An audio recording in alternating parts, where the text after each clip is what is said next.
Hello बच्चों, welcome to our YouTube channel. आज मैं आपको पढ़ाने जा रहा हूँ क्लास 9th की सिविक्स का चैप्टर 1, जिसका नाम है what is democracy and why democracy. बहुत ही सिंपल और इंटरेस्टिंग होने वाला है ये सेशन। जो आपको बोरिंग लगती है सिविक्स, उसको आज हम बहुत इंटरेस्टिंग बनाने की कोशिश करेंगे। कॉन्सेप्चुअल क्लियरिटी के साथ चैप्टर को समझने की कोशिश करेंगे और एक स्टोरी फॉर्मेट में मैं आपको इस चैप्टर को पढ़ाने वाला हूँ। बहुत ही मजा आने वाला है, तो शुरू करते हैं। और इस चैप्टर में जो पीडीएफ में पढ़ाने में यूज में ले रहा हूँ, इसको आप मेरे डिस्क्रिप्शन के लिंक से डाउनलोड कर सकते हैं आराम से। तो सबसे पहले मैं बात करता हूँ कि व्हाट इज डेमोक्रेसी। तो डेमोक्रेसी आपकी क्या होती है? डेमोक्रेसी जनरली कुछ नहीं, आपका एक सिस्टम ऑफ गवर्नमेंट है। ठीक है, डेमोक्रेसी क्या है? आपका एक form of government. Form of government मतलब गवर्नमेंट को बनाने का एक तरीका। अब गवर्नमेंट को बनाने के और भी बहुत सारे तरीके होते हैं, जैसे मोनार्की। आप जानते हैं कि मोनार्की बहुत साल पहले, आज से 100-200 साल पहले, लगभग हर देश के अंदर मोनार्की परफॉर्म की जा रही थी। जिसे मैं बोलता हूँ किंगशिप वाला कॉन्सेप्ट, कि राजा होता था, वो महल होता था और राजा अपने महल से एक एम्पायर को गवर्न करता था। तो ये सिस्टम था, वो हमारी मोनार्की थी। हम इस चैप्टर में बात करने वाले हैं डेमोक्रेसी के बारे में, कि डेमोक्रेसी क्या होती है और डेमोक्रेसी के क्या फीचर्स होते हैं। कैसे मैं डिफरेंस कर सकता हूँ कि भैया अगर कोई दो कंट्रीज हैं ए और बी, कैसे मैं पता लगा सकता हूँ कि भैया दोनों कंट्री में डेमोक्रेसी है या दोनों कंट्री में डेमोक्रेसी नहीं है। तो इस चैप्टर में बेसिकली हम ये समझ बनाने की कोशिश करेंगे कि डेमोक्रेसी जो अगर किसी कंट्री में है तो वो किस तरह से हम पता कर सकते हैं, मतलब क्या फीचर्स हैं उसके, जिसके थ्रू हम ये अंडरस्टैंड कर सकते हैं कि डेमोक्रेसी उस देश में है या नहीं है। तो हमें इस बारे में इस चैप्टर के अंदर डिस्कशन करना है। तो सबसे पहले मैं स्टार्ट करता हूं डेमोक्रेसी की इंट्रोडक्शन उसके वर्ड से, कि भैया जो डेमोक्रेसी, सबसे सिंपल तरीका क्या है किसी भी चीज को समझने का, कि जो उसका नाम है उसके नाम का अर्थ समझो पहले, उससे हम उसके आसपास मतलब उसका बेसिक मीनिंग समझ पाते हैं। So the word democracy comes from the Greek word demokratia. अब ये जो ग्रीक वर्ड है, यहां पर अगर मैं दो भागों में इसको स्प्लिट कर दूं, जो फर्स्ट पार्ट है हमारा demos and second part is kratia. तो डेमोस का मतलब होता है पीपल, ठीक है, और आपका क्रातिया का मतलब होता है रूल। तो बेसिकली सिंपल मीन क्या हो गया आपको डेमोक्रेसी का, कि रूल ऑफ पीपल, जो आप छोटी क्लास में बचपन से पढ़ते आ रहे हो। ठीक है, तो ये जो डेमोक्रेसी है यहाँ पर, इसका सिंपल मतलब क्या हो गया, रूल ऑफ पीपल। इसके बारे में आप अच्छे से परिचित हो। पर यहां पर एक सवाल उठता है, क्या रूल ऑफ पीपल मतलब क्या किसी भी देश के अंदर अगर डेमोक्रेसी है तो क्या उसके सारे के सारे जितने भी उसके अंदर सिटीजन रहते हैं वो सभी क्या गवर्नमेंट में इन्वॉल्व होंगे, मतलब सारे के सारे पीपल ही गवर्नमेंट को रन करेंगे? तो ऐसा क्या पॉसिबल है? तो हाँ, पॉसिबल तो है। पर डेमोक्रेसी की भी आपके दो टाइप होते हैं, इनडायरेक्ट और डायरेक्ट। हमारी कंट्री जो इंडिया है, वहां पर हम इनडायरेक्ट डेमोक्रेसी को फॉलो करते हैं। अब ये इनडायरेक्ट डेमोक्रेसी क्या है?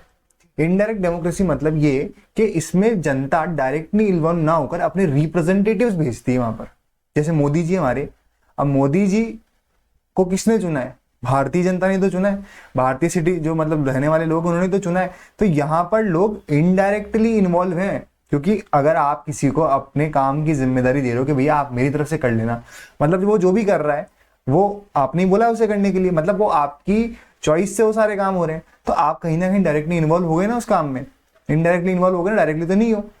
ठीक है, तो डेमोक्रेसी आपकी दो तरीके से हो सकती है, डायरेक्टली भी हो सकती है जहां पर पीपल इन्वॉल्व, जैसे स्विट्जरलैंड, वहां पर हर व्यक्ति क्या होता है, गवर्नमेंट को चलाने में इन्वॉल्व है।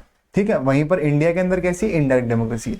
तो डेमोक्रेसी क्या हुई अपनी सिंपल, जहां पर जनता इन्वॉल्व होती है आपकी गवर्नमेंट के अंदर या फिर रूलिंग क्लास के अंदर।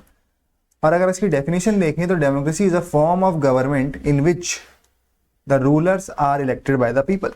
तो यहाँ पर आपको जो डेफिनेशन है वो भी इसी बात को रिपीट कर रही है कि डेमोक्रेसी क्या है भैया, एक फॉर्म ऑफ गवर्नमेंट है जिसके अंदर जो आपका रूलर है वो क्या होना चाहिए, वो इलेक्टेड होना चाहिए। और इलेक्ट कौन करेगा उसको, इलेक्ट करेंगे पीपल। तो सिंपल सी डेफिनेशन, ठीक है। तो यहाँ ऐसी गवर्नमेंट जहां पर रूलर्स क्या हो, इलेक्ट हो जनता के द्वारा, उसे क्या बोलते हैं हम, डेमोक्रेसी बोलते हैं। पर एक बात यहाँ पर अभी भी समस्या आ रही है, क्या सिर्फ इतना काफी है कि बस इलेक्शन करा दो और किसी को चुन लो और वो रूलर के तौर पर हमारे देश के अंदर काम करे, या फिर चाहे वो अपने मर्जी से कुछ भी करता रहे।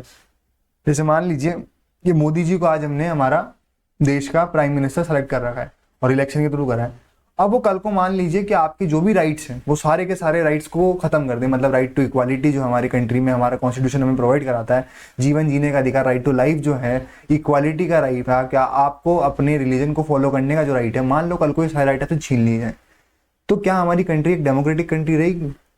क्योंकि जो डेमोक्रेसी है उसके अंदर उसका बेसिक क्राइटेरिया क्या है, इक्वालिटी। अगर इक्वालिटी को ही मैं खत्म कर दूं तो क्या मेरी कंट्री डेमोक्रेटिक कंट्री रहेगी? नहीं रहेगी। तो इसी तरह से अगर किसी देश के अंदर आपने किसी रूलर को इलेक्ट करा है और वो डेमोक्रेटिक बिहेवियर के तौर पर काम नहीं कर रहा है, डेमोक्रेटिक आइडियाज को फुलफिल नहीं कर रहा है, तो फिर वो डेमोक्रेटिक कंट्री नहीं रहेगी।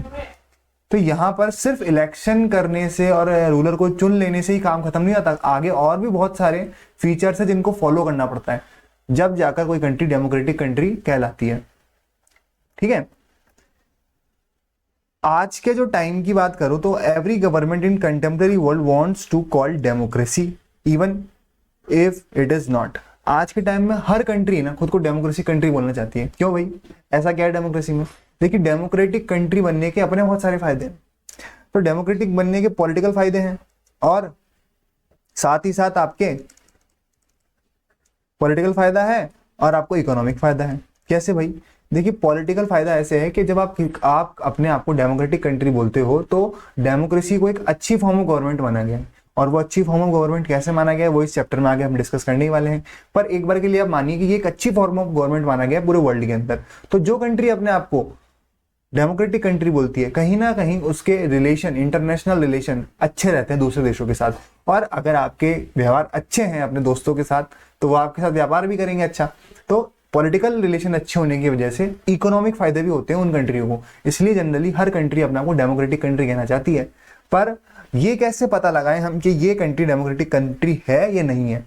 तो उसको पता लगाने के लिए कुछ फीचर्स होते हैं, ठीक है। उन फीचर्स की मदद से हम ये पता कर सकते हैं कि ये कंट्री डेमोक्रेटिक कंट्री है या नहीं है, जो कि हम इस चैप्टर में सिखाना ही चाहता है। हमें ये चैप्टर बताना क्या चाहता है? यही तो बताना चाहता है कि आप किसी कंट्री को कैसे क्लासीफाई करो कि ये डेमोक्रेटिक कंट्री है या नहीं है, और अगर है तो क्या ये फीचर्स फॉलो कर रही है? फीचर्स फॉलो कर रही तो है, ठीक है। तो आगे चैप्टर में हम उन फीचर्स के बारे में डिस्कशन करेंगे, ठीक है। अब यहाँ पर देखिए, आपको ये एनसीईआरटी का मैंने यहाँ पर एक कार्टून ले रखा है। इस कार्टून में भी एक सवाल उठाया गया है और उस सवाल का जवाब आगे मैं दूंगा आपको। क्या है यहाँ पर ये डेमोक्रेसी वर्ड है, इसको ये आर्मी वाले देखो कैसे मतलब सपोर्ट करके ऐसे बड़ा इसको संभाल रहे हैं डेमोक्रेसी को।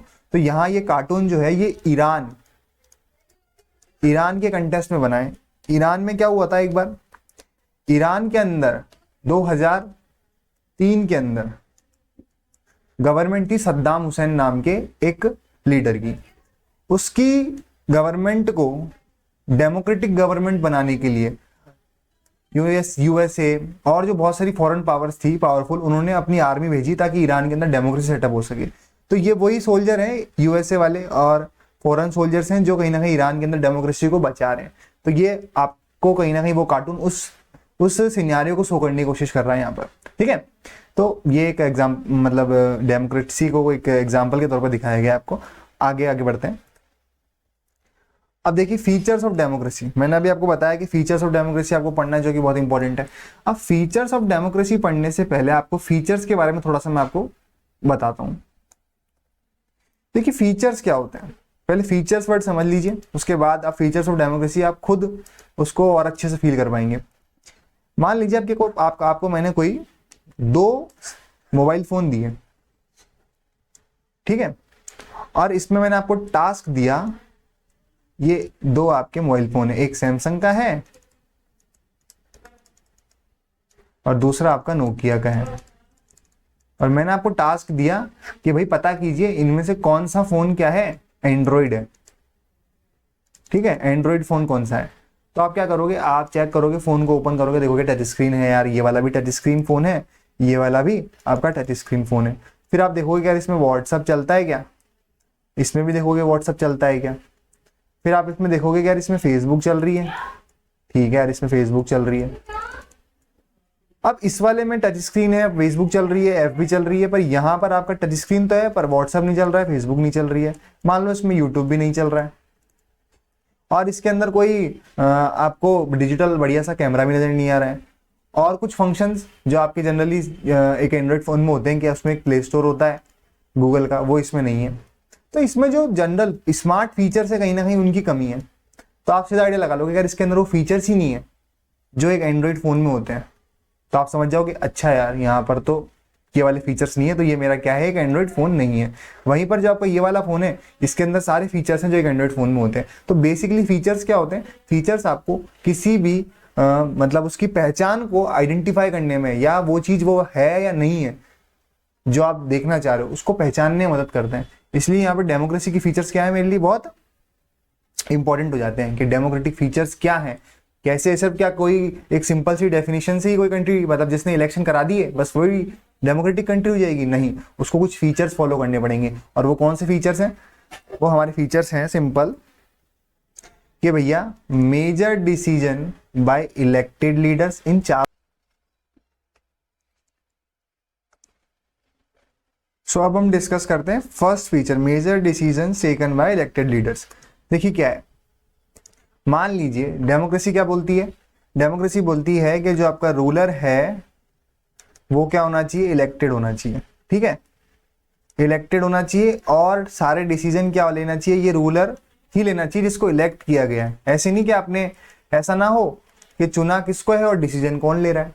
ठीक है, तो पहला फीचर आपका क्या बोलता है कि जब major decision by elected leaders, जो भी डिसीजन है वो कौन लेगा, आपका इलेक्टेड लीडर ही लेगा जिसको आपने चुना है। ऐसा ना हो कि चुना किसको है और ले कोई और रहा है डिसीजन। तो यहां पर इन a democracy the final decision making power must rest with those elected by the people। उनके पास ही होनी चाहिए जिनको आपने इलेक्ट करा है। ऐसा ना हो चुना किसी को है, डिसीजन कोई और ले रहा है। तो यहाँ पर अब क्या ऐसा हो सकता है कि कोई मतलब जनता ने किसी और को चुना हो और डिसीजन कोई और ले रहा है। हाँ, तो ऐसा हो चुका है। कहाँ पर हो चुका है भैया, पाकिस्तान के अंदर, हमारे पड़ोसी मुल्क पाकिस्तान, हमारा प्यारा बेटा। क्या हुआ यहाँ पर आप कह सकते हैं, या एक केस है अकॉर्डिंग जनरल परवेज मुशर्रफ। क्या हुआ, इन्होंने जो पाकिस्तान के अंदर डेमोक्रेटिक गवर्नमेंट थी उस गवर्नमेंट को कहीं ना कहीं रिमूव कर दिया। कैसे, क्योंकि भैया ये थे मिलिट्री लीडर, इनके पास थी बंदूक गोलाबारी। इनको ऐसा लगा कि जो भैया ये जो डेमोक्रेटिक गवर्नमेंट है ना, ये हमारे पाकिस्तान देश को बर्बाद कर रही है, ये हमारे देश को डुबो देगी। तो मिलिट्री लीडर को ऐसा लगा, और ये अपनी बंदूक की ताकत के दम पर जो अपने प्राइम मिनिस्टर थे इनके देश के, उनके पास हटा देते हैं उनको, और खुद प्रेसिडेंट बन जाते हैं किसके, पाकिस्तान के, ताकि देश का रूल खुद चला सके। अब यहाँ पर क्या हुआ, चुना था नवाज शरीफ जी को, जो प्राइम मिनिस्टर थे उस वक्त, इलेक्टेड गवर्नमेंट थी, और कौन गया डिसीजन मेकर के तौर पर, जनरल परवेज मुशर्रफ। ठीक है, तो आपका जो जनरल परवेज मुशर्रफ थे वो मिलिट्री कूप इन अक्टूबर 1999, यहाँ पे ये अक्टूबर 1990 में क्या करते हैं, आपके जो आपकी डेमोक्रेटिक गवर्नमेंट है पाकिस्तान की उसको हटा देते हैं, और खुद क्या बन जाते हैं, वहां के लीडर बन जाते हैं। ठीक है,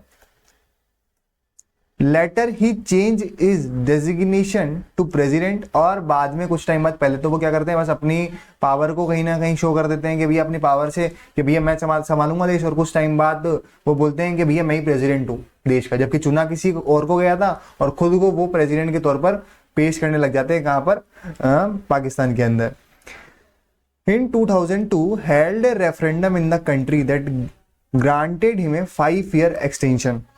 और वो बाद में एक कानून लेके आते हैं, लॉ लेके आते हैं, रेफरेंडम लेके आते हैं, जिसके अकॉर्डिंग वो खुद के जो टाइम पीरियड है ना काम करने का, जैसे मान लीजिए शुरुआत के अंदर तो वो 1-2 साल के अंदर ही रहे होते हैं और ऐसा लग रहा होता है कि बाद में फिर डेमोक्रेटिक गवर्नमेंट आ जाएगी, पर वो खुद का जो टाइम पीरियड है ना वो 5 साल के लिए एक्सटेंड करवा लेते हैं एक लॉ पास करवा के। Pakistan media, human right organization and democracy activist said this referendum was based on malpractice and fraud. और जो डेमोक्रेसी के सपोर्टर्स थे पाकिस्तान में, जो डेमोक्रेसी को सपोर्ट करते थे, जैसे मीडिया हो गए, ह्यूमन राइट्स वाले हो गए, ये क्या बोलते हैं, ये बोलते हैं कि भाई ये जो भी कर रहे हैं ना ये सब फ्रॉडबाजी है, ये मतलब जो जनता ने इनको कुछ नहीं चुना और ये फ्रॉड तरीके से बंदूक के दम पर क्या कर रहे हैं भैया, पाकिस्तान के अंदर आपकी कहीं ना कहीं डिक्टेटरशिप सेट करने की कोशिश कर रहे हैं। They can not take final decision, the power to take decision rested with the army officials. और यहाँ पर जो फाइनल डिसीजन लेना चाहिए था वो किसको लेना चाहिए था, इलेक्टेड गवर्नमेंट को, पर वो नहीं ले कौन रहा है यहाँ पर ले रहे हैं आपके आर्मी ऑफिशियल्स, जिनको जनता ने नहीं चुना, with general Musharraf and none of them elected by the people. और इनमें से कोई भी गवर्नमेंट में इलेक्टेड नहीं है। तो बेसिकली यहाँ पर एक फर्स्ट फीचर आपको ये कहना चाह रहा है कि जो अगर किसी देश के अंदर इलेक्टेड लीडर को हटाकर कोई दूसरा उसकी जगह आ गया और वो डिसीजन ले रहा है तो वो डेमोक्रेसी नहीं है। मतलब पाकिस्तान में इस टाइम पर क्या आ चुकी है, डिक्टेटरशिप आ चुकी है। क्योंकि यहाँ पर आप देखोगे जो गवर्नमेंट का रूलर था वो तो पहले इलेक्ट किया गया था, पर उसको बाद में जनरल मुशर्रफ ने हटा दिया आकर। तो अब क्या पाकिस्तान एक डेमोक्रेटिक कंट्री रहा? नहीं रहा, क्योंकि वहां पर तो भाई साहब जो लीडर है वो अब इलेक्टेड है ही नहीं, डिसीजन तो इलेक्टेड लीडर ले ही नहीं रहा, कोई और ही ले रहा उनके नाम पर। तो बेसिकली फर्स्ट आपका जो फीचर है वो कहता है कि आपके जो इलेक्शन, जो आपका डिसीजन मेकिंग है वो आपके इलेक्टेड लीडर को ही करनी है, अदरवाइज वो एक डेमोक्रेटिक कंट्री है ही नहीं। ठीक है, this happens in many dictatorships and monarchies. और ऐसा जो ये पाकिस्तान में हुआ ना, ऐसा बहुत सारी डिक्टेटरशिप्स, मतलब तानाशाही देश होते हैं ना, जैसे आपका नॉर्थ कोरिया है जहाँ पर किम जोंग है, वो क्या करता है, वो एक डिक्टेटर है, वो अपने मन के अकॉर्डिंग काम करता है, वो जनता के अकॉर्डिंग काम नहीं करता। उसके अंदर जो भी, पहली बात तो वो इलेक्टेड भी नहीं है, और दूसरी बात वो अपने मन के अकॉर्डिंग काम करता है, उसमें जनता का कोई रोल ही नहीं है उसके कामकाज के अंदर। और मोनार्कीज में भी तो ऐसा ही होता है, यहाँ पर भी तो किंग जो होता है जनरली वो अपने मन के अकॉर्डिंग काम करता है, वो जनता की थोड़ा सुनता है, वो तो अपने पॉलिटिकल जो उसको फायदे होते हैं, इकोनॉमिक फायदे होते हैं, उनके अकॉर्डिंग काम करता है वो। Therefore formally have an elected parliament and government, but the real power is with those who are not elected. मतलब अगर ऐसा है कि भैया आपकी पार्लियामेंट तो इलेक्टेड है, जैसा कि पाकिस्तान में नवाज शरीफ था वो इलेक्टेड था, पर जो यहाँ पर पावर है वो कौन संभाल रहे थे, आपके परवेज मुशर्रफ। तो ऐसी डेमोक्रेसी का क्या मतलब, जिसको चुना है वो कोई काम ही नहीं कर पा रहा, तो फिर हमने चुना ही क्यों है किसी को? ऑब्वियस सी बात है ना, आपने किसी को चुना कि भाई हमारे हिसाब से ये काम करेगा, और उसको काम करने दिया ही नहीं जा रहा, कर कोई और ही रहा है, तो फिर उस बात का कोई सेंस नहीं है आपकी। अगर जो पार्लियामेंट है वो इलेक्टेड भी है पर वो देश के लिए काम नहीं कर सकती, तो वो बेकार है। In few countries, the real power was with some external powers and not with locally elected representative. This cannot call people's rule. तो ये जो सेम केस है, इसको हम क्या कहेंगे, हम ये नहीं कह सकते कि ये जनता का शासन है यहाँ पर। ठीक है, तो ये आपका फर्स्ट टाइप ऑफ फीचर हो गया। अब बात करते हैं हम सेकंड फीचर्स की। सेकंड फीचर है हमारा free and fair electoral competition. देखिए, अब ये जो सेकंड फीचर है क्या कह रहा है, ये बोलता है कि जो इलेक्शन है ना वो बहुत ज़्यादा क्या होनी चाहिए भैया, पहली बात तो फ्री, ऐसा ना हो कि आपको वोट डालना है, जैसे मान लीजिए इंडिया के अंदर आपको इलेक्शन में कंटेस्ट करना है ना, भाग लेना है, और इलेक्शन हो रहे हैं इंडिया के अंदर, और आपको बोला गया भैया कि वोट डालने के लिए ना आपको 100 रुपये देने पड़ेंगे जब जाके आप वोट डाल सकते हो, अदरवाइज वोट नहीं डाल सकते। तो पहली बात तो ये कि इलेक्शन कैसे होने चाहिए, फ्री। आपको वोट में भाग लेना, मतलब आपको अगर पार्टिसिपेशन करना है, मतलब वो अगर या तो आपको वोट डालने का कोई पैसा नहीं मिलना चाहिए, मतलब लोगों से भी नहीं लिया जाएगा, और साथ ही साथ अगर आपको चुनाव लड़ना है तो वो भी क्या होना चाहिए, फ्री। कि मतलब मान लीजिए आपको इलेक्शन में खड़ा होना है किसी भी क्षेत्र से, किसी भी रीजन से, तो आप फ्रीली, मतलब आपसे कोई पैसा नहीं ले जाना चाहिए कि भैया 500, 1000, 2000 जो भी मतलब आपसे अमाउंट है कि ये अमाउंट पे करो उसके बाद आप इलेक्शन लड़ पाओगे। तो पहली बात तो क्या है, वो फ्री होना चाहिए। दूसरी बात, वो फेयर होना चाहिए। फेयर मतलब ऐसा ना हो कि कोई पावरफुल कम्युनिटी है आपके देश के अंदर, बस वो ही पैसे के दम पर इलेक्शन जीते जा रही है, और दूसरे को, किसी को मतलब कोई जो कमज़ोर है, कोई मतलब रिच ना होकर थोड़ा सा मिडिल क्लास फैमिली से बिलोंग करता है, तो वो कहीं पीछे रह जाए। क्योंकि हो सकता है कि जो रिच फैमिली है वो अपने साथ थोड़े से मतलब ऐसे पावरफुल के बेसिस पर, पावर के बेसिस पर उस वाले बंदे को जो थोड़ा सा मिडिल क्लास से है उसको कहीं ना इलेक्शन में पार्टी ना लेने दे, उसको डरा दे, धमका दे। तो चीजें ऐसे मैनिपुलेट की जा सकती है ना, तो यहाँ पर जो मैनिपुलेटिंग है ये नहीं होनी चाहिए, चीजें एकदम साफ सफाई तरीके से, फेयर तरीके से होना चाहिए। तो जो आपके इलेक्शन है वो कैसे होने चाहिए, फेयर होने चाहिए। A democracy must be based on a free and fair election where those currently in power have fair chance to losing. यहाँ पर जीतने और हारने के बराबर चांस होने चाहिए जो भी इलेक्शन में पार्टिसिपेट कर रहा है, ठीक है। ऐसा ना हो कि एक ही पार्टी का फिक्स है, भैया कोई भी भाग लो जीतेंगे तो हम ही, तो फिर क्या ही मतलब, इलेक्शन कराओ मत, चुनने का ही अधिकार नहीं है तो फिर क्या मतलब है। तो यहाँ पर हम एक केस स्टडी करते हैं, चाइना केस स्टडी। चाइना में क्या हुआ, या चाइना में होता है अभी भी ऐसा, in China election are regularly held after 5 years। तो पहली बात यहाँ पे देखो, इलेक्शन तो हो रहे हैं, मतलब जो आपकी डेमोक्रेसी का फर्स्ट क्राइटेरिया है कि इलेक्शन होने चाहिए, तो वो तो यहाँ पर हो रहे हैं। For electing the country parliament, और यहाँ पर जो पार्लियामेंट है वो जनरली इलेक्शन के थ्रू ही सेलेक्ट हो रही है। और यहाँ पर जो आपकी पार्लियामेंट है उसका नाम क्या है, नेशनल पीपल्स कांग्रेस। और यहाँ पर टोटल कितने मेंबर है उसके अंदर, 3000 मेंबर है उसके अंदर। अब दिक्कत क्या होती है यहाँ पर, some members elected by the army, ठीक है। Before contesting election a candidate needs to approval to the Chinese communist party. यहाँ पर एक पार्टी है जिसका बहुत ज्यादा बोलबाला है, उसका नाम क्या है, चाइनीज कम्युनिस्ट पार्टी। मतलब अगर आपको इलेक्शन में भाग लेना है या किसी भी रीजन से इलेक्शन लड़ना है, तो आपको इस पार्टी की मंजूरी चाहिए ही चाहिए। आप इस पार्टी की मंजूरी के बिना इलेक्शन में भाग ही नहीं ले सकते। तो ये तो डेमोक्रेसी कहती ही नहीं है, डेमोक्रेसी तो बोलती है कि भैया फेयर होने चाहिए इलेक्शन, मतलब फेयर। अब ये जब आपको किसी से परमिशन लेनी पड़ रही है, आप किसी के परमिशन के बिना इलेक्शन में भाग ही नहीं ले सकते, तो ये क्या फेयरनेस हुई क्या इलेक्शन में, ये तो किसी एक पार्टी का दबदबा हो गया ना। ये तो मतलब राजाओं वाली बात ही होगी ना कि भैया अगर इस क्षेत्र में आपको राज करना तो मुझसे परमिशन लो पहले, अदरवाइज मैं जाने नहीं दूंगा आपको। तो ये तो मोनार्की टाइप ही काम हो गया। यहाँ पर तो फिर डेमोक्रेसी का कोई मतलब ही नहीं है, जनता का तो कोई रोल ही नहीं है ना यहाँ पे तो एक ही पार्टी का रोल आ रहा है, वो है आपकी चाइनीज कम्युनिस्ट पार्टी। तो अगर आपके इस पार्टी से परमिशन नहीं लिए तो आप इलेक्शन में क्या है, भाग नहीं ले सकते। और जनरली हमेशा क्या होता है कि जो चाइनीज कम्युनिस्ट पार्टी है ना, यही जीतती है आपकी चाइना के अंदर। मतलब लोगों के पास क्या चॉइस ही नहीं है, सिर्फ नाम का इलेक्शन हो रहा है, जीत रही हमेशा कम्युनिस्ट पार्टी है, चाहे कोई भी पार्टी खड़ी हो जाए।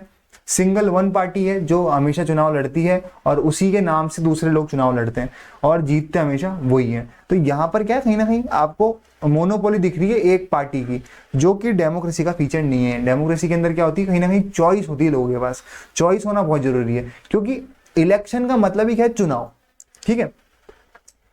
अब मैं आपको बोलूं कि भैया किसी को इलेक्ट करना है आपको, तो आप बोलोगे अच्छा भैया इलेक्ट करना है, तो मतलब आप सोचोगे 4-5 पीपल होंगे, ए बी सी डी। जब मैं आपको चॉइस दूं 4 चीजों की, तभी तो आप इलेक्शन करोगे, इलेक्ट करोगे। पर मैं आपको बोलूं कि ये एक पर्सन है, इलेक्शन कर लो, फिर आप बोलोगे कहीं का इलेक्शन है ही है, इसमें से क्या चुनूं, तो मुझे लेना मजबूरी हो गई ना। तो वही वाली बात है, जब तक आपके पास चॉइस नहीं है 4-5 लोगों की, तब तक इलेक्शन का कोई मतलब ही नहीं है यार।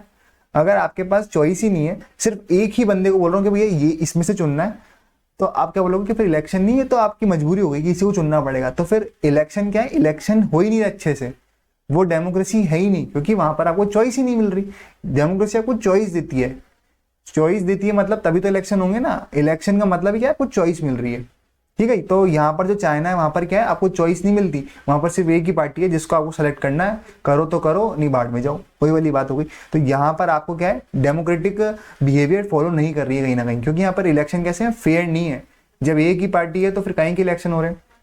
The government is always formed by the communist party, और यहाँ पर हमेशा कहीं ना कहीं कम्युनिस्ट पार्टी आपकी क्या बनाती है, पावर, मतलब गवर्नमेंट बनाती है।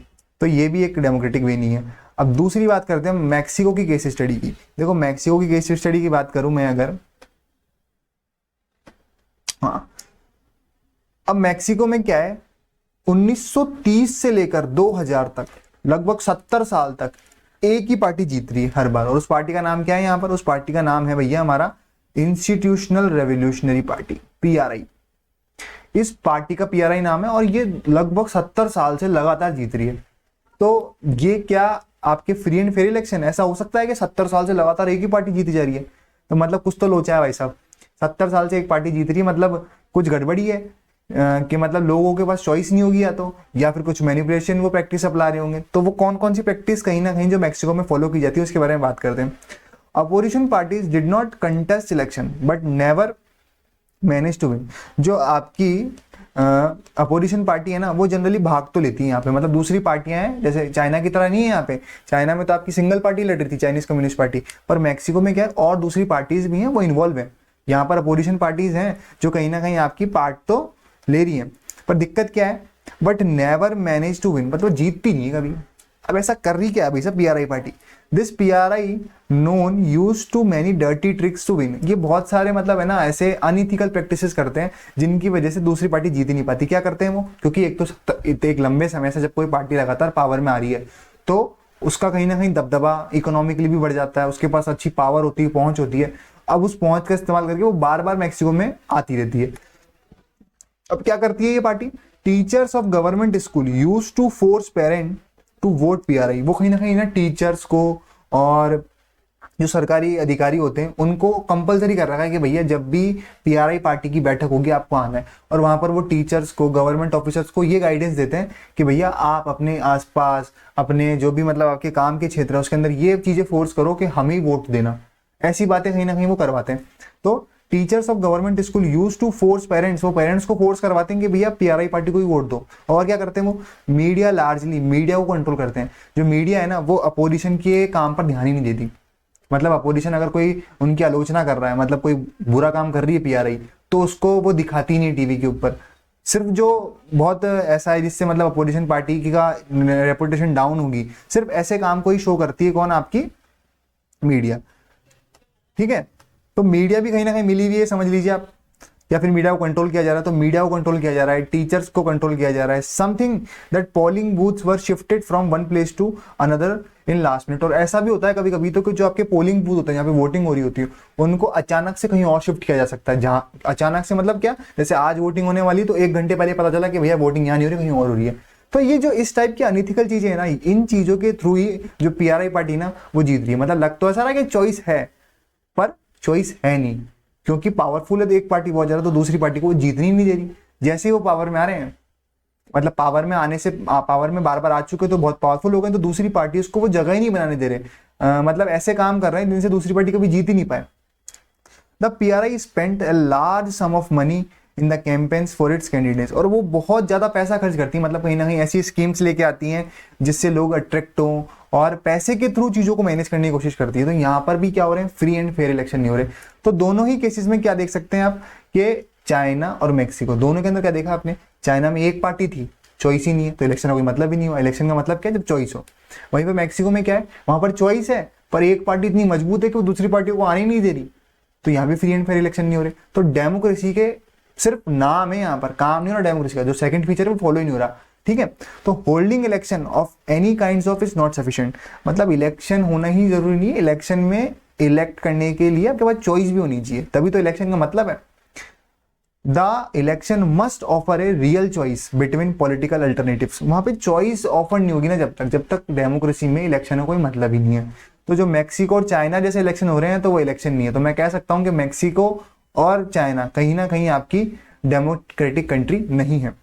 And it should be possible to the people use choice to remove an existing ruler, लोगों के पास चॉइस होनी चाहिए भैया कि भैया अगर ये काम अच्छे से नहीं कर रहा तो उसको हटा देंगे, नया लाने की और पुराने को हटाने की चॉइस होगी ना, तभी डेमोक्रेसी में कुछ बात है और वो डेमोक्रेसी है उस देश में, अदरवाइज वो डेमोक्रेसी नहीं है। तो सेकंड फीचर आपको मैं उम्मीद करता हूँ समझ में आया होगा, फ्री एंड फेयर इलेक्शन। कैसे होनी चाहिए इलेक्शन? चॉइस होनी चाहिए लोगों के पास। और ये जो ऐसी मैक्सिको के अंदर प्रैक्टिस हो रही थी ना कि टीचर को मैनिपुलेट किया जा रहा है, पैसों का इस्तेमाल किया जा रहा है बहुत ज्यादा, तो भैया ये डेमोक्रेसी में नहीं होना चाहिए। ठीक है, तो आपका थर्ड फीचर की तरफ बढ़ते हैं हम। अब आपके थर्ड फीचर की बात करते हैं, वो है आपका 1 पर्सन 1 वोट 1 वैल्यू। ठीक है, यहाँ पर ये 2 बार लिख दिया 1 वैल्यू, तो उसको आप कट कर दीजिए। अब जो सेकंड फीचर है ना वो है आपका वोट से रिलेटेड। दरअसल क्या होता है, डेमोक्रेसी में आपको एक वोट मिलता है ना, आपको पता है। तो ये जो वोट है आपका, ऐसा ना हो कि इंडिया के कंटेक्स्ट में अगर मैं बात करूं तो मान लीजिए यहां पर आपके अलग अलग रिलीजन के लोग रहते हैं। ठीक है, हिंदू भी रहता है, मुस्लिम भी है, क्रिश्चियन भी है, जैन वाले भी हैं। अगर मैं बोलूं कि भैया हिंदू की वोट की वैल्यू तो ज्यादा होगी, ठीक है, और मुस्लिम की वोट की वैल्यू कम होगी, क्रिश्चियन की उससे भी कम होगी और जैन की उससे भी कम होगी। ठीक है, मतलब एक हिंदू का वोट और 2 मुस्लिम का वोट बराबर होंगे। तो ये क्या एक सही बात है क्या? यहाँ पर मतलब मुस्लिम हो चाहे हिंदू हो चाहे जैनिज्म हो चाहे क्रिश्चियन हो, सबके सब उसी कंट्री के कहीं ना कहीं सिटीजन है। तो फिर ये ऐसे अलग अलग काम क्यों हो रहा है भैया, है ना? तो ये डेमोक्रेसी में क्या है, डेमोक्रेसी क्या बोलती है, इक्वालिटी को फॉलो करने की बोलती है। अगर इक्वालिटी नहीं है तो डेमोक्रेसी नहीं है। इसलिए क्या बोला जा रहा है यहाँ पर, हर पर्सन की वैल्यू क्या होनी चाहिए, हर पर्सन की वोट की वैल्यू क्या होनी चाहिए, एकदम सेम होनी चाहिए, ठीक है, और इक्वालिटी होनी चाहिए। क्योंकि डेमोक्रेसी का एसेंस है ना, जो खूबसूरती है वो इक्वालिटी में है। डेमोक्रेसी लाई इसलिए जाती है ताकि इक्वालिटी को मेंटेन किया जा सके, देश के अंदर इक्वालिटी रह सके। अगर इक्वालिटी नहीं है तो डेमोक्रेसी कहीं ना कहीं फेल हो रही है आपकी। इसलिए जो थर्ड फीचर है डेमोक्रेसी का वो क्या बोलती है, वो बोलती है कि भैया one person one vote one value, ठीक है। We read about how to struggle for democracy was link to the demand. आपने छोटी क्लासों के अंदर, 8th के अंदर, कहीं ना कहीं 6th के अंदर, 7th के अंदर, जब भी डेमोक्रेसी आपने पढ़ी होगी, पॉलिटिक्स पढ़ी होगी, वहां पर आपने एक वर्ड बहुत बार सुना होगा, यूनिवर्सल अडल्ट फ्रेंचाइजी। ये क्या होता है भैया, जो 18+ जितने भी देश के अंदर आपके सिटीजन हैं उनको क्या होता है, राइट टू वोट होता है ना। इस राइट टू वोट को ही क्या बोलते हैं हम, यूनिवर्सल अडल्ट फ्रेंचाइजी। हिंदी में बोलो तो बोलेंगे सार्वभौमिक वयस्क मताधिकार। जो भी अडल्ट हैं उनको क्या है भैया, वो राइट टू वोट है। तो इसके लिए वैसे बहुत स्ट्रगल हुआ है बहुत सारी कंट्रीज में, ठीक है। तो अब जाके कहीं ना कहीं हर देश के अंदर यूनिवर्सल अडल्ट फ्रेंचाइजी फॉलो होती है। पर अगर मैं कुछ एग्जांपल देखूं जो अभी रिसेंट कुछ सालों के ही हैं, वहां पर अभी तक क्या है, one person one vote one value नहीं है। इलेक्शन तो हो रहे हैं पर सबके वोट की वैल्यू एक जैसी नहीं है, या सबको राइट टू वोट ही नहीं है।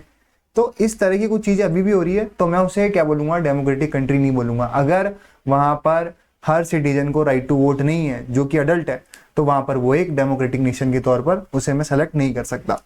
अब एग्जांपल देखें तो सऊदी अरेबिया में 2015 तक क्या थी, वुमेन्स को राइट टू वोट ही नहीं था। मतलब देश की आधी आबादी, अब कह सकते हैं ना कि दो जेंडर, तो जनरली वुमेन्स क्या होती है, हाफ ऑफ पॉपुलेशन तो होगी, तो आधी आबादी को आपने इन्वॉल्व ही नहीं कर रखा। मतलब वो भी तो पीपल ही है ना, किसी देश के जनता में तो काउंट करेंगे ना हम उसको। तो डेमोक्रेसी तो बोलती है कि भैया rulers are elected by the people, पर कुछ पीपल तो इन्वॉल्व ही नहीं है उनके सिलेक्शन में, तो मैं कैसे बोल दूं कि ये डेमोक्रेटिक नेशन है। तो सीधी बात, यहाँ पर जो हर व्यक्ति है वो क्या होना चाहिए, इन्वॉल्व होना चाहिए किसके अंदर, डेमोक्रेसी के अंदर, सिलेक्शन के अंदर। तो जब हर व्यक्ति को आपने राइट टू वोट नहीं दे रखा है, जैसे सऊदी अरब में है, तो मैं बोलूंगा कि ये एक अनडेमोक्रेटिक नेशन है। वहीं एस्टोनिया की बात करूं तो एस्टोनिया में क्या है भैया, एस्टोनिया में ऐसी बात है कि जो रशियन माइनॉरिटीज है, जो रशियन पीपल हैं, उनको क्या है, उनको आसानी से राइट टू वोट नहीं दिया गया। मतलब वहां पे जो रशियन पीपल है उनको राइट टू वोट है ही नहीं है, समझ लीजिए आप, जो माइनॉरिटीज के अंदर है। तो यहाँ पर भी मैं कह सकता हूँ कि जो रशियन पीपल्स हैं कहीं ना कहीं जो एस्टोनिया में रहते हैं, अब चाहे वो रशियन कल्चर से बिलोंग करते हो पर रहते तो एस्टोनिया में है ना, सिटीजन तो वहाँ के है ना, तो उनको राइट टू वोट क्यों नहीं दे रखा भैया। अगर उनको राइट टू वोट नहीं दे रखा तो सीधी सी बात कि वो भी एक डेमोक्रेटिक नेशन नहीं है, ठीक है। वहीं पर मैं बात करूँ, तीसरा एग्जाम्पल दे रखा आपको फिजी का। फिजी का एग्जाम्पल है, फिजी के अंदर क्या है, दो टाइप के लोग हैं। एक तो जो बचपन से फिजी में ही पले बड़े हैं, या मतलब उनके जो जितने भी वंशज हैं वो सब फिजी में ही हैं शुरुआत से ही। और एक दूसरे टाइप के पीपल हैं जिन्हें मैं बोलता हूं यहाँ पर इंडियन फिजी। इंडियन फिजी कौन से, जो आपका कॉलोनियल टाइम पीरियड था ना, जब मतलब ब्रिटिशर्स इंडिया से मजदूरों को काम करने के लिए लेके जाते थे, तो फिजी में बहुत सारे इंडियन मजदूर उस टाइम पे वहाँ काम करने गए, तो उनके वंशज वहीं रह गए। तो जो इंडियन फिजी है ना कहीं उनकी वैल्यू कम है, वोट की वैल्यू कम कैसे है, जैसे जो फिजी का है परमानेंटली शुरुआत से ही, उसका एक वोट इंडियन फिजी के, मतलब इंडियन फिजी जब 2 वोट देगा ना तब वो 1 वोट के बराबर होगा। इस तरह से कहीं ना कहीं डिफरेंट है दोनों की वैल्यू के अंदर। तो आपने दोनों में देखा, जो यहाँ पर बात हुई वैल्यू की, यहाँ पर बात हुई आपकी के राइट टू वोट सबको नहीं मिल रखा, किसके अंदर, सऊदी अरेबिया में। तो यहाँ पर कहीं ना कहीं आपका जो वोट से रिलेटेड इश्यूज है ना वो दिख रहे हैं आपको, जो कि डेमोक्रेसी में अलाउ नहीं है। डेमोक्रेसी का फीचर क्या है, सिंपल फीचर ये बोलता है कि आपको यहाँ पर हर पर्सन को क्या होना चाहिए, एक जैसा वैल्यू, और सबको इक्वल मतलब राइट होना चाहिए वोट का। तो ये थर्ड फीचर आपका यहाँ पर डेमोक्रेसी का खत्म होता है, ठीक है। तो in democracy each adult citizen must have 1 vote and each vote must have 1 value, ठीक है। तो अगर ये वाला फीचर्स नहीं है कहीं ना कहीं हमारी डेमोक्रेसी में, तो मैं बोलूंगा कि भैया इक्वालिटी नहीं है पहली बात तो, और इक्वालिटी नहीं है तो आपका ये एक डेमोक्रेटिक नेशन नहीं है, क्योंकि democracy is based on fundamental principle of political equality. Political equality क्या है भैया, पहला प्रिंसिपल है डेमोक्रेसी का, सीधी बात। अगर फंडामेंटल प्रिंसिपल नहीं है तो ये एक पॉलिटिकल इक्वालिटी वाली बात नहीं है। तो मैं उम्मीद करता हूँ आपको ये तीनों फीचर समझ में आए होंगे। अब आपका चौथा और लास्ट फीचर जो थोड़ा सा इंटरेस्टिंग और बढ़िया भी है, उसको और देख लेते हैं और चैप्टर के हम चारों फीचर्स खत्म करते हैं। तो rule of law and respect for rights, देखिए बात क्या है। अब यहाँ पर मैं आपको पहले एक एग्जांपल के थ्रू समझाने की कोशिश करता हूँ। पहले समझ लेते हैं क्या है, फिर उसकी लैंग्वेज देख लेंगे हम क्या है। आप सभी ने कहीं ना कहीं कॉन्स्टिट्यूशन के बारे में तो सुना होगा कि हर कंट्री का भैया क्या होता है, एक कॉन्स्टिट्यूशन होता है। अब ये कॉन्स्टिट्यूशन यहाँ आपका चौथा फीचर बहुत अच्छे से समझाने में एक इंपॉर्टेंट रोल प्ले करता है। दरअसल क्या होता है, कॉन्स्टिट्यूशन में किसी भी इलेक्टेड रूलर को या फिर सेलेक्टेड रूलर को, मतलब दो तरह के होते हैं ना, इलेक्टेड और सेलेक्टेड। सेलेक्टेड मतलब जिनको, जैसे मान लीजिए अगर मैं बात करूं यहाँ आईएएस अधिकारी की, तो वो क्या होता है, एक सेलेक्टेड रूलर है जो यूपीएससी के एग्जाम देके सेलेक्ट होते हैं। वहीं पर जो इलेक्टेड होते हैं जिनको जनता ने चुना है। इन दोनों ही रूलर्स को कॉन्स्टिट्यूशन क्या रखता है भैया, लिमिट में रखता है। वो बताता है कि आपको क्या नहीं करना है।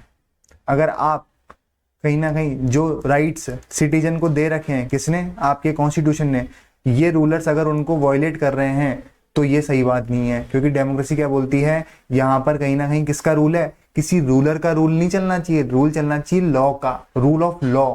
और किसका प्रोटेक्शन होना चाहिए भैया, रेस्पेक्ट फॉर राइट्स। जो राइट्स मिल रखे हैं ना, वो उनका बराबर प्रोटेक्शन होना चाहिए। अदरवाइज कहीं ना कहीं आपकी कंट्री डेमोक्रेटिक कंट्री नहीं है।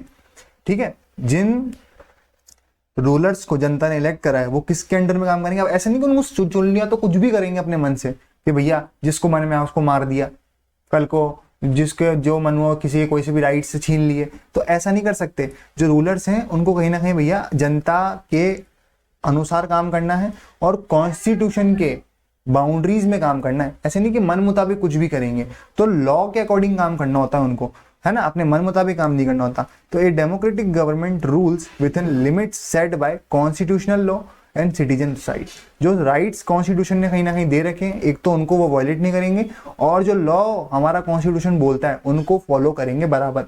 तभी भैया वो एक कॉन्स्टिट्यूशनल गवर्नमेंट होगी। और कॉन्स्टिट्यूशन को फॉलो किए बिना कोई भी गवर्नमेंट क्या नहीं हो सकती, डेमोक्रेटिक गवर्नमेंट नहीं बन सकती। तो यहाँ पर इस जो फीचर्स को समझने के लिए मैं एक एग्जांपल लेता हूँ जिम्बाब्वे का। अब जिम्बाब्वे में क्या हुआ, जिम्बाब्वे में जैसे इंडिया गुलाम था ना ब्रिटिशर्स का, वैसे भैया जिम्बाब्वे भी गुलाम था 1980 तक। किसका, व्हाइट माइनॉरिटीज का, मतलब अंग्रेजों का। वो आज़ाद हुआ, और जैसे भारत के अंदर कांग्रेस थी ना जिसने भारत को आज़ाद कराने में इंपॉर्टेंट रोल प्ले किया था, वैसे ही यहाँ पर एक पार्टी थी जानु पीएफ।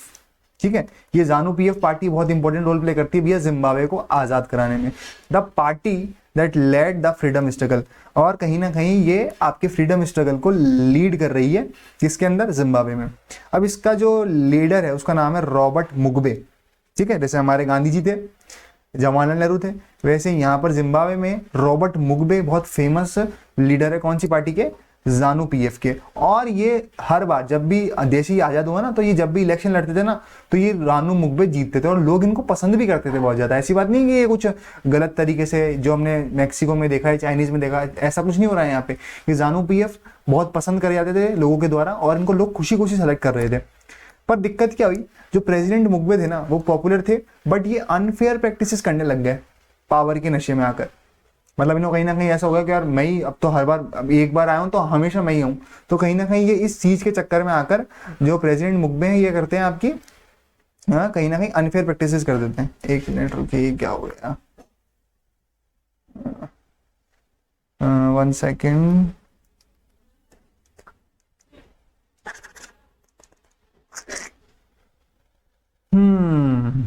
ये क्या सिस्टम चल गया जी।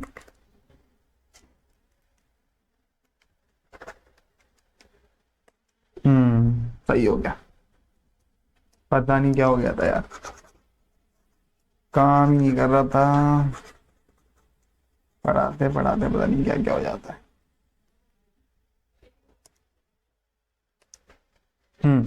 तो आपके प्रेसिडेंट, तो जो प्रेसिडेंट मुगबे थे ना ये बहुत फेमस भी थे। पर क्या हुआ Over the years of government change the constitution several times to increase the power of president and make him less accountable. अब ये प्रेसिडेंट मुखबे क्या करते हैं भाई साहब, कॉन्स्टिट्यूशन में है ना बार बार चेंज करते हैं, और कैसे चेंज करते हैं, बहुत अनइथिकल ऐसे चेंज करते हैं जिसकी वजह से ऐसे लॉ लेके आते हैं जिनके कारण जो प्रेसिडेंट है ना वो जिम्मेदार नहीं रहे किसके प्रति, जनता के प्रति। जनरली क्या होता है कॉन्स्टिट्यूशन में ऐसे कहीं ना कहीं प्रोविजन किए जाते हैं कि जो प्रेसिडेंट हैं, जो रूलर्स हैं, वो किसके प्रति जिम्मेदार रहे कि जो भी वो कर रहे हैं ना अपना काम, उसका जवाब उनको जनता को देना होता है। पर ये प्रेसिडेंट मुखबे ऐसे कॉन्स्टिट्यूशनल अमेंडमेंट लेके आते हैं कि जिसके कारण है ना प्रेसिडेंट की जिम्मेदारी कम हो जाए जनता के प्रति। तो मतलब जनता को चुना जा रहा है, जनता ने अगर इनको चुना है तो हर काम की जिम्मेदारी यही लेंगे। पर कॉन्स्टिट्यूशन में ये ऐसे चेंजेस करने लग जाते हैं जिसकी वजह से इनकी ना कहीं अकाउंटेबिलिटी कम हो जाए, इनको कम जवाब देना पड़े अपने कामों का जनता को। ठीक है, opposition party workers were harassed and their meeting disrupted. और जो अपोजिशन पार्टी होती है ना, देखिए जनरली डेमोक्रेसी में क्या होता है, अगर आपकी अपोजिशन पार्टी मजबूत नहीं है, मतलब जो विपक्ष है वो मजबूत नहीं है ना, तो फिर आपकी जो रूलिंग पार्टी वो मन मुताबिक काम करने लग जाती है, जो मन मारा वही कर रही है, और उसकी अच्छे बुरे कामों को कोई भी मतलब उनकी आलोचना करने वाला या उनके बारे में बताने वाला कोई बचता ही नहीं, क्योंकि जो अपोजिशन पार्टी होती है जनरली वही टच में रहती है रूलिंग पार्टी के, और वो उसके कामों पर नजर रखती है। पर अगर आपकी अपोजिशन पार्टी क्या हो गई है, वीक हो गई है, तो आपकी डेमोक्रेसी भी कहीं ना कहीं वीक हो जाती है। तो यहाँ पर अपोजिशन पार्टी वर्कर्स वर हरेस, तो यहाँ पर जो जिम्बाब्वे में जो रूलिंग पार्टी है ना वो कहीं ना कहीं अपोजिशन पार्टी को हरेस करती थी और उनकी मीटिंग्स ढंग से नहीं होने देती थी, तो कहीं ना कहीं अपोजिशन को वीक करने की कोशिश की जा रही है। Public protest and demonstration against the government were declared illegal. और अगर जनता कभी विरोध करना चाह रही है प्रेसिडेंट मुखबे का या इनकी रूलिंग पार्टी का, तो इसको भी क्या करते थे, इलीगल घोषित कर दिया जाता था, और कहीं ना कहीं आर्मी के द्वारा या फिर पुलिस के द्वारा इनको दबाने की कोशिश की जाती थी। एक डेमोक्रेसी में प्रोटेस्ट करना, अपोजिशन पार्टी का होना, ये सब अच्छी बातें होती हैं। अगर ये नहीं है तो एक डेमोक्रेसी कहीं ना कहीं आपकी फेल हो रही है। डेमोक्रेसी में जनता अपने विचारों को अच्छे से व्यक्त करना चाहती है और उनको वो पूरा राइट होता है। डेमोक्रेसी लाई इसलिए जाती है ताकि लोग कहीं ना कहीं रूलिंग क्लास के अंदर इन्वॉल्व हो सके और एडमिनिस्ट्रेशन में ढंग से पार्ट ले सके, क्योंकि जनता का ही तो है पूरा देश। तो जनता अपनी मन की बात ही नहीं कह पा रही, जनता को पसंद नहीं आ रही कोई चीज, तो उसको दबाया जा रहा है, तो ये गलत है। There was a law that limited the right to criticise the president. और यहाँ पर लॉ बना दिया गया कि भैया अगर किसी ने क्रिटिसाइज किया ना प्रेसिडेंट को तो उसको सजा मिलेगी। मतलब प्रेसिडेंट कुछ गलत करें तो कुछ बोलो ही मत, चुपचाप मुंह पे उंगली रख के बैठ जाओ भाई साहब। Television and radio was control by the government and give only the ruling party version. ठीक है, और यहाँ पर टेलीविजन, रेडियो, इन सबको भी कंट्रोल किया जा रहा है। There was independent newspaper but the government harass the journalist who went against. मतलब यहाँ पर कहीं ना कहीं आपकी जो मीडिया है ना उसको भी पूरी तरह कंट्रोल करने की कोशिश की जा रही है। क्योंकि अगर विरोध कर रहा है ना यहाँ पर मीडिया का, या फिर मतलब मीडिया वाला कोई न्यूज़पेपर वाला कुछ छाप रहा है प्रेसिडेंट के अगेंस्ट में, तो उसको भी वैसा चुप करा दिया जाता है और उसको या तो सजा दी जाती है या उससे उसकी नौकरी छीन ली जाती है या उसको काम नहीं करने दिया जाता। तो इस तरह की कहीं ना कहीं अनइथिकल प्रैक्टिसेस हो रही है कहाँ पर, जिम्बाब्वे में। अब यहाँ पर बात क्या है, देखें जिम्बाब्वे का एग्जाम्पल है, वो कहना क्या चल रहा है। जिम्बाब्वे में एक बात आपको नोटिस करने वाली है कि इलेक्शन के बाद जिस रूलर को चुना गया वो शुरुआत में तो अच्छा था, पर बाद के अंदर भैया वो विलन बन गया। उसने कोई भी काम अच्छे से करना बंद कर दिया और जनता ने जिस लिए उसे चुना था वो उस काम को करना बंद कर चुका है और अपने मन मुताबिक काम कर रहा है। तो हमारा फीचर क्या था, हमारा फीचर था कि rule of law and respect of rights. तो कहीं ना कहीं जो ये हमारा जिम्बाब्वे का प्रेसिडेंट मुखबे है, ये रूल के अकॉर्डिंग काम ही नहीं कर रहा है, ये कॉन्स्टिट्यूशन के अकॉर्डिंग काम ही नहीं कर रहा है, ये तो तानाशाह की तरह बिहेव कर रहा है और लोगों के राइट्स की रिस्पेक्ट नहीं कर रहा। तो अगर ऐसा कुछ हो रहा है किसी कंट्री में तो उसे भी मैं क्या बोलूंगा भैया, नॉन डेमोक्रेटिक कंट्री बोलूंगा, क्योंकि वो रूल ऑफ लॉ को फॉलो नहीं कर रही है, वो लोगों के राइट्स को प्रोटेक्ट नहीं कर रही है। इसलिए यहाँ पर आपको जिम्बाब्वे का एग्जाम्पल इस फीचर को एकदम अच्छे से समझाता है। ठीक है, अब the example of Zimbabwe show that the popular approval of the rulers is necessary in a democracy but it is not sufficient. मतलब अप्रूवल तो जरूरी है ही है कि भैया लोगों ने अपनी इच्छा से चुना है, वो तो जरूरी है ही है, बट ये सफिशिएंट नहीं है। Popular government can be undemocratic. हो सकता है कि जो पॉपुलर गवर्नमेंट है वो भी अनडेमोक्रेटिक हो जाए, जैसा कि जिम्बाब्वे में हुआ। Popular leaders can be autocratic, वो अपने मन से काम करना शुरू कर दे, वो किसी रूल को फॉलो नहीं कर रही कॉन्स्टिट्यूशन के, या सिटीजन के राइट्स को प्रोटेक्ट नहीं कर रही। तो if we wish to access a democracy it is important to look at the election but is equally important to look before and after the election. तो हमें किसी डेमोक्रेसी में ये तो देखना ही है कि इलेक्शन हुए कैसे हैं, क्या वो फेयर थे। साथ ही साथ हमें ये भी देखना होता है कि इलेक्शन के बाद जो आपकी गवर्नमेंट है क्या वो कॉन्स्टिट्यूशन के अकॉर्डिंग काम कर रही है, और जो राइट्स के, जो सिटीजन्स के राइट्स हैं, कहीं ना कहीं उनको वॉयलेट तो नहीं कर रही है। तो ये सब चीज़ें भी आपको कहीं ना कहीं ध्यान में रखनी है। अगर ये सब फॉलो नहीं हो रहा है तो आपकी गवर्नमेंट क्या है, अनडेमोक्रेटिक है। There should be sufficient room for normal political activity including political opposition in the period before election. और यहाँ पर आपकी जो पॉलिटिकल एक्टिविटी होती है ना, कि भैया अपोजिशन अपना बढ़िया काम कर सके, अपोजिशन को बढ़िया विरोध करने का मौका मिले जो रूलिंग पार्टी कर रही है उसकी, और कहीं ना कहीं मीडिया, लोग प्रोटेस्ट कर सकें, ये डेमोक्रेटिक राइट्स होते हैं। अगर ये नहीं मिल रहे, क्योंकि ये लोगों के राइट्स हैं, और अगर आप इनको नहीं दे रहे तो कहीं ना कहीं डेमोक्रेसी फेल हो रही है। ठीक है, दिस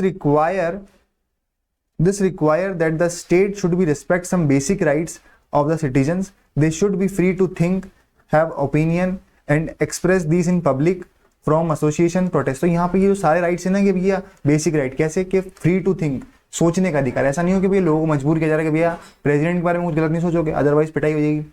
ठीक है, और अपने आइडिया को एक्सप्रेस करने की आज़ादी होनी चाहिए। एसोसिएशन बनाने की, कोई भी मतलब ऐसा हो कि अगर मान लो लोगों को लग रहा है कि ये पार्टी हमारे लिए अच्छे से काम नहीं करी तो हम खुद की पार्टी बनाएंगे, तो कहीं ना कहीं वो आज़ादी होनी चाहिए। लोगों को प्रोटेस्ट करने का राइट होना चाहिए और उनको सप्रेस नहीं किया जाना चाहिए जबरदस्ती। तो ये सारे राइट्स हैं, कहीं ना कहीं इनको मेंटेन किया जाना चाहिए एक डेमोक्रेटिक नेशन के अंदर। Everyone should be equal in the ice of law, और कानून की नज़र में सब एक जैसे होने चाहिए। कहीं ना कहीं जुडिशरी जो है ना आपकी, आपको पता है आपके 3 ऑर्गन होते हैं गवर्नमेंट के, लेजिस्लेचर, एग्जीक्यूटिव और जुडिशरी। जुडिशरी का काम क्या है कि कॉन्स्टिट्यूशन के अकॉर्डिंग काम करे गवर्नमेंट, और कॉन्स्टिट्यूशन के अकॉर्डिंग काम करे, लोगों के राइट्स को प्रोटेक्ट करवाने का काम भी किसका होता है, जुडिशरी का। तो आपकी जुडिशरी जो है वो मजबूत होनी चाहिए डेमोक्रेटिक नेशन में। अगर कोई रूलिंग पार्टी कुछ गलत कर रही है, डेमोक्रेसी के अंदर कॉन्स्टिट्यूशन के अकॉर्डिंग काम नहीं हो रहा है, तो जुडिशरी को वहाँ आना चाहिए, और जुडिशरी को उसके अकॉर्डिंग, कॉन्स्टिट्यूशन के अकॉर्डिंग लोगों के राइट्स को प्रोटेक्ट करना चाहिए कहीं ना कहीं। ठीक है, तो कानून की नज़र में क्या होना चाहिए, सब एक जैसे होने चाहिए। These rights must be protected by an independent judiciary whose order are obey by everyone. ठीक है, वहां पर क्या होनी चाहिए, एक इंडिपेंडेंट जुडिशरी होनी चाहिए जिसको सब क्या करे भैया, फॉलो करें। तो ये आपका 4th इंपॉर्टेंट फीचर था जिसको हमने देखा। ठीक है, both of this aspect us the 4th and final features of democracy. तो ये आपका जो राइट्स का मामला है और कॉन्स्टिट्यूशन के अकॉर्डिंग जो काम होने वाला है, ये होना जरूरी है, तभी हम क्या कहेंगे इसको, किसी भी डेमोक्रेसी को एक सफल डेमोक्रेसी कहेंगे जब जहां ये चारों फॉलो होंगे। तो a democratic government rules with in the limits set bye constitution law and citizen right. तो किसी भी गवर्नमेंट को कॉन्स्टिट्यूशन लॉ को फॉलो करना चाहिए और सिटीजन्स के राइट्स को फॉलो या उनकी रेस्पेक्ट करनी चाहिए। अगर मैं समरी की बात करूं तो इस चैप्टर में जो मैंने आपका फर्स्ट पार्ट था व्हाट इज डेमोक्रेसी, उसको कहीं ना कहीं डिफाइन कर दिया। व्हाट इज डेमोक्रेसी, तो यहाँ पर हम अब चैप्टर की समरी देख लेते हैं। चैप्टर की समरी नहीं, बेसिकली हमने जो व्हाट इज डेमोक्रेसी का क्वेश्चन रेज किया था और एक सिंपल डेफिनेशन से शुरुआत की थी, जहां हम अब इसको ब्रॉड वे में डेमोक्रेसी को डिफाइन करना सीख गए हैं। जहां हमने शुरुआत की थी कि भैया व्हाट इज डेमोक्रेसी, तो democracy is a form of government there rulers are elected by the people, ये शुरुआत की थी। पर आपको बताया था कि ये जो डेफिनेशन है क्या है, सफिशिएंट नहीं है। क्यों? क्योंकि डेमोक्रेसी के अंदर कुछ 4 फीचर्स की बात की थी जिनको फॉलो किया जाना चाहिए था।